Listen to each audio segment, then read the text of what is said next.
And welcome back. This is Word with Ty Brownlow. I am your host, Ty Brownlow, where no one is worthless, no story is worthless.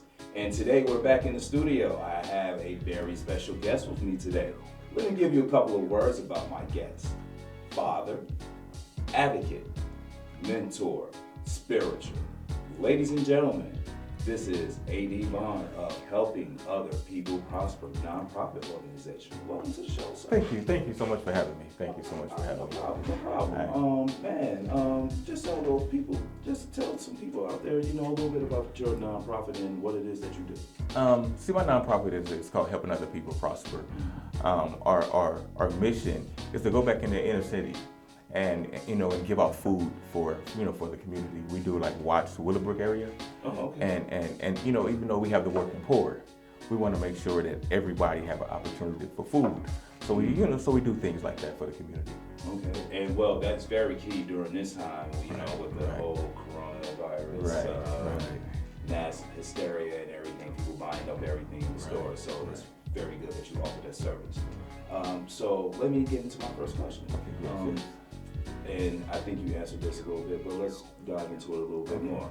So what was the purpose in starting your nonprofit, and did you feel needed, or what did you feel needed to be served to the public? Well, my reason for starting a nonprofit was to create change.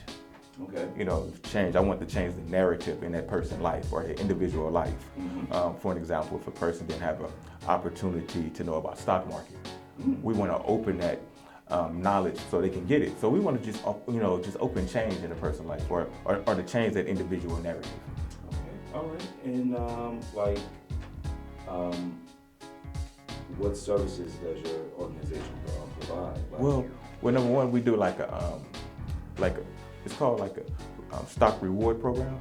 Okay. And what we do for the stock reward program from 6th grade to 12th grade, what we do if they have good grades.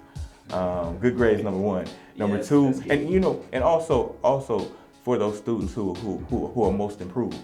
Like a most improved student. If that student had all D's, but they worked hard and it was improved, so they can win for stock. What we do, we give them the money. We have a stock person come in, talk to them about stock, and they can invest in any stock of their choice. So we provide that opportunity for the kids to motivate them to know about finances.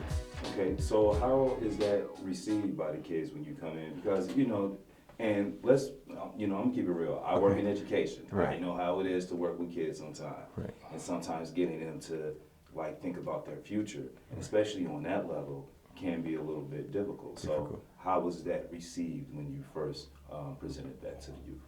But when I first presented it with the 3 girls who won, they was very motivated by it.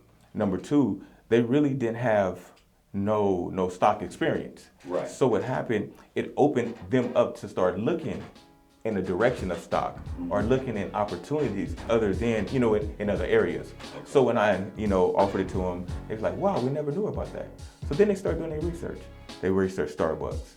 They researched other different companies, and they, made them more excited. Okay. So basically, you got them started in things that they probably see on the daily, and then, hey, you can learn a little bit more about this through stock. Right. Okay. And it opened up the opportunity for finances. Oh, okay. Because a lot of times, I know the stock market is crashing now. Yeah, I know we have a problem with that now. Okay. But I always think the long haul. Everything is like for growth, and I always feel like if you start from the 6th grade or the 12th grade, you have opportunity for the money to sit there and let it ride. So like for me, I'm my age, I need my money fast. So I feel like for a youth, it's kind of different. They can let it just sit there and let it grow. Okay, and then there's just more opportunity. More opportunity, and then and I feel like when the money is different, you can go and buy better food. I mean, you can live in a different area. So I think if you financial educated, then it'll open up your whole world. Okay, and it's possible that those youth can teach those who are around them and possibly family members as well to make better choices in spending and those things as those things in nature. And I guess a lot of things you go buy Nikes. And you'll be so happy when people go buy Nikes because they're supporting your organization. They're supporting stock. Okay, all right. Yeah. Fashion, people like to look well. Yes. That's true. Okay, Yes. all right. So let me ask you, running a nonprofit requires help. How did you get others to support your mission? That's a real good question. I think a lot of people see your tenacity, and they see your drive, and they see your push, and they see how motivated you are. So a lot of time they would jump in, because I have friends right now who see my passion about this. Mm-hmm. And what they would do, they would say, "Hey, Aaron, here go some money, go buy backpacks."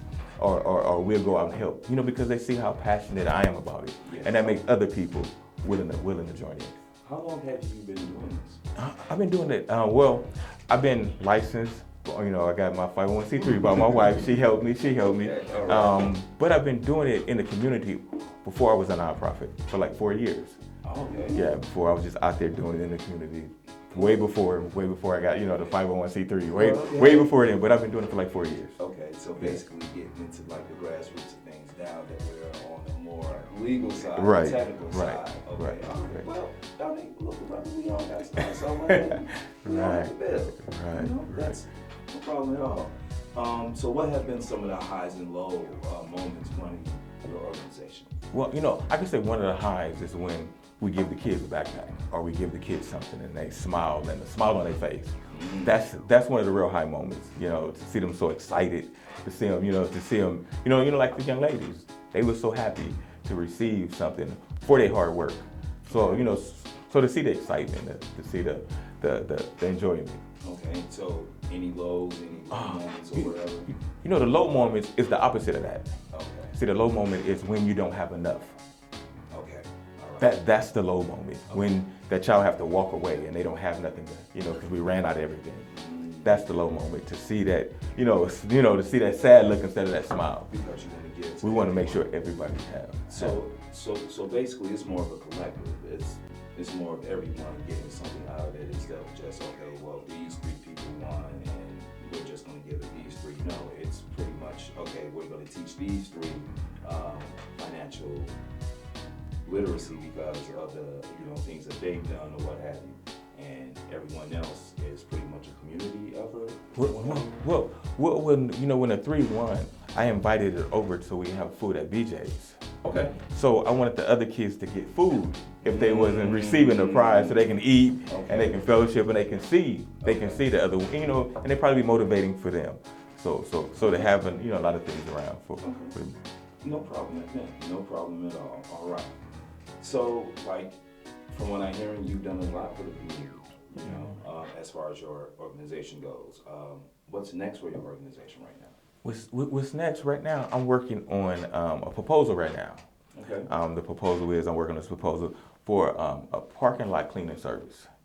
So what we want to do, we want to take kids who are not working. Mm-hmm. We put a proposal together to check with these commercial buildings to have our youth to go into parking lots and clean up. And we want to just stem income from that to pay our youth to go out and work. So we want to teach work ethics. Mm-hmm. I'm working on that right now for something for the community, so the kids, so they won't be out. We go around, clean parking lots, we pick up trash.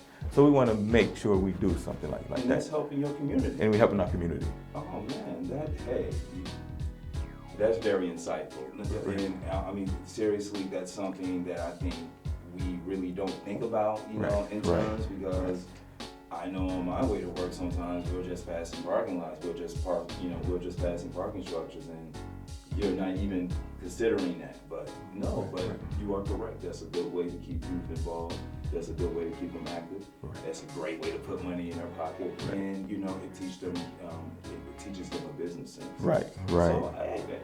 Right. And no one work ethics. You know what I'm saying? 'Cause sometimes we expect everything to be given to us. Okay. So it teaches work ethics. All right. Mm-hmm. Well, I mean, how can people and how can other organizations get in contact? Well, we're on Facebook. And on Facebook, it's called Helping Other People Prosper. Okay. You can email me at hop2, HOPPTWO @gmail.com. You can email it that way. So, and you can, I have a number that they can reach. You can call me at 323-403-1149. Reach out to this man. He's doing good things in the community.